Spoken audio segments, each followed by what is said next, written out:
Օրվա տարբեր ժամերին 3 կիլոմետր ձգվող ճանապարհը մարդաշատ է։ Դժվար անցանելի ճանապարհով դեպի Սուրբ Հովհաննես մատուռ բարձրացող մարդկանց սրտերում մեծ հավատք ու երազանքն իրականացնելու փափագ կա։ Դեպի Սուրբ Հովհաննես տանող բարդ ճանապարհն անցնում են անգամ տարեցներն ու դժվարությամբ քայլող մարդիկ։ Նրանց առաջ է տանում հավատքի մեծ ուժը։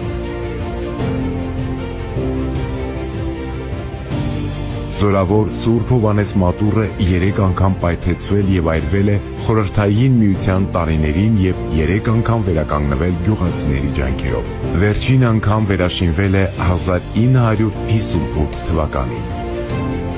Սուրբ Հովհաննեսի զորավոր ուժի հրաշքները շատ են։ Մարդիկ ինձ պատմում էին իրենց հետ կատարվածի մասին ու վկայում, որ եթե մեծ հավատքով ես գալիս այստեղ, անպայման երազանքդ իրականություն է դառնում։ Շատերին է Սուրբ Հովհաննես մատուռը զավակ պարգևել։ Շատերին է բժշկել ու բազմաթիվ անհավատ մարդկանց այս հրաշագործ մատուռն իր հրաշքներով դարձի է բերել։ Շատերը Սուրբ Հովհաննեսի փոշոտ ու քարքարոտ ճանապարհն անցնում են ծնկաչոք կամ մերկ ոտքերով։ Այստեղ աննկարագրելի հզոր հոգևոր ուժ կա։ Այսօր Սուրբ Հովհաննեսի հրաշքների մասին խոսում են ամբողջ աշխարհում։